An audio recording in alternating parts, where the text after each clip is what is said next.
Tonight, the untold story of the Elkhart Four. Jose Quiros has turned down every interview request, including from our network, ABC. That is, until now.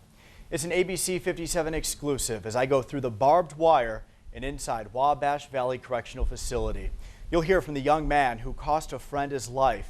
Tonight, for the very first time, you will hear from Jose Quiros, who admits to planning the break-in that killed Danzel Johnson and cost the Elkhart Four nearly 45 years in prison for felony murder.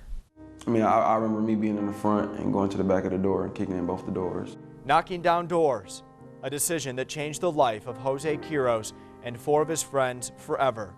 At just 16 years old, with no criminal record, Quiros faced life in prison, guilty of orchestrating a robbery in which his friend was shot and killed by the owner of the home these young men from Elkhart decided to rob. I still get caught up thinking about it to this day. October 3rd, 2012, just 2 weeks before his 17th birthday, Jose Quiros hatched a criminal plan to break into a home looking for cash. As I look back, it was just all dumb. We were just young and dumb. And the motive was money, and well, the real motive was just weed.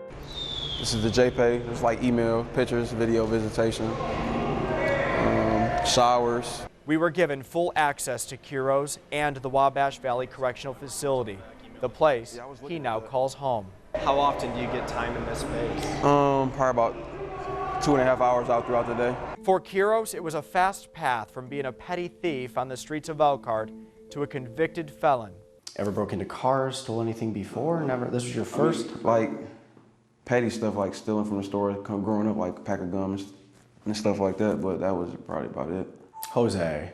Yeah, I'm serious. Now listen, you can't go from stealing a pack of gum to breaking down 2 doors and in somebody's house, right? I mean, be honest with me. Was there any time that you stole anything from a car, from a friend's parent, something? There had to be something before this day. I don't believe that. I really don't want to speak on it. Okay, yeah. I understand that. But there were other instances. Yeah, there were other instances. Yeah. Those small crimes aren't what dominates Quiros' thoughts. Instead, he spends time in this jail cell, which he took time to show me around, waiting for his release, reliving that fateful day. Needed the money for?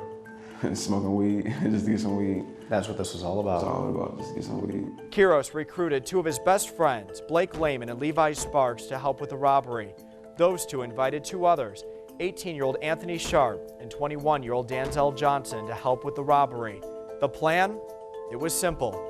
Break into homes and find cash. At any point out of the 5 of you, do you feel like anybody was maybe nervous about it or hesitant about it? I think we all were. We all were. In what way? Just, I don't know. I think it's just like a gut-wrenching feeling, you know what I'm saying? Mixed with anxiousness and adrenaline and just ready to get it over with. The young men attempted to break into a house but bailed when they heard dogs barking inside. They settled on this house, 1919 Francis Avenue. They thought the house was empty, but the homeowner was actually asleep upstairs. He awoke when he heard the young men bust through the door. We weren't even in the home for about 5 minutes. I don't know, we were in the same room. We all were in the same room. It seemed like about 100 gunshots, just like loud pops, you know what I'm saying? Lehman was shot in the leg, Johnson in the chest. With homeowner Rodney Scott's gun trained on the young men, Quiros realized that Johnson was hurt bad. I started seeing the blood come out his eyes and in his mouth and stuff. He started gurgling and stuff. It happened so fast to where when he was in my lap, he was trying to talk and his eyes kept rolling to the back of his head. Did you say anything to Danzel before he died? I tried to tell him, keep talking, and I told him I was sorry. I kept saying sorry. Me and Blake both were saying, we're sorry. Yeah. Johnson was pronounced dead on the scene. Lehman arrested next to his friend's body. But Sparks, Sharp, and Quiros took off running. When I heard him come in and say, Elkhart Police Department, I poked out the doorway and I seen Rodney turn his back. So, like I said, adrenaline. There was like a big shelf in front of the window and I kind of just threw the shelf down and just jumped head first out the window and just began running. But I mean, I was so nervous, so anxious, like my legs were giving out. So I mean, like 2 blocks away they caught me. The story of 5 young men who did an admittedly stupid thing. They broke into what they thought was an empty home, and one of them ended up dead. The crime gained national attention. The teenagers pegged as the Elkhart Four, charged with the death of Danzel Johnson, even though they didn't pull the trigger. Just a month later, Quiros hastily took a plea deal with a sentence that couldn't be appealed.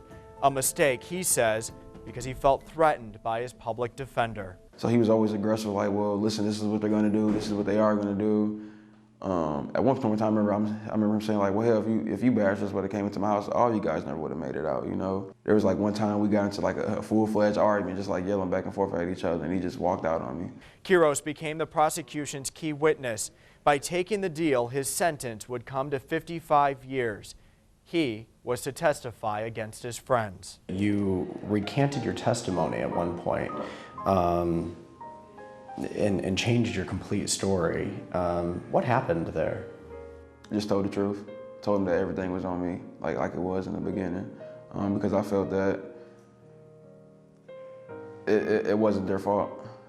They were on trial for something that they didn't do. If I never would have made that text, then we wouldn't be here today, you know what I'm saying? So I felt that it was something that I had to do, because in the beginning it was all lies, just trying to cover things up for myself, being selfish, you know what I'm saying? Scared and selfish. Quiros' original sentence was reduced to match the reduced sentences of the other Elkhart 4 co-conspirators.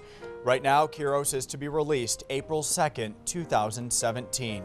And it still hasn't kicked in yet. It kicks in like when I call home, I tell my mom, like, we need to get a living arrangements and clothes and stuff like that. It kicks in then. Or sometimes throughout the night, I'm sitting there watching TV and listen to like a song or something like that. I'm like, well, man, I'm going home soon. So it makes me happy. It makes me feel good about myself, knowing that none of us did give up, and we just kept our faith and kept our hope up, and it all paid off. He told me he plans to move in with his mom right across the street from the home where this nightmare began. It's probably something that if the new homeowner that owns it allows me to go in, just to sit in that room for a minute, to talk to Denzel, or to just think, I think I'll be able to do that. You know, it'll take time though. You want to go back inside the house? I think just to give Denzel his respect, I think it's needed. But definitely to the Johnson family, I'm sorry. Never really meant to come to the terms of all this stuff happening, you know, and I just really regret the whole situation, but I can't really express enough how sorry I am, and I wish, just like you guys wish Denzel could come back. He didn't deserve it, and I'm just sorry. All over money for weed. Yeah. Now, Levi Sparks, Anthony Sharp, and Blake Lehman all went to trial, all found guilty of felony murder, sentenced to 45 years behind bars. They appealed. Their case eventually was heard by the Indiana Supreme Court. Their murder convictions overturned. All of them, including Jose Quiros, were resentenced for burglary. Lehman, Sharp, and Quiros were sentenced to 10 years in prison. Sparks, who was released earlier this month, sentenced to 9 years for the fact that he didn't initially go inside that home, only after he heard gunshots to help his friends. Meanwhile, Rodney Scott has never talked publicly about that day. He has since put his house up for sale. You can read my story tomorrow as it will be featured in the Elkhart Truth. I'll also be live on 95.3 MNC tomorrow morning at 8:35 to talk about my interview. Stay with us. We'll be right back.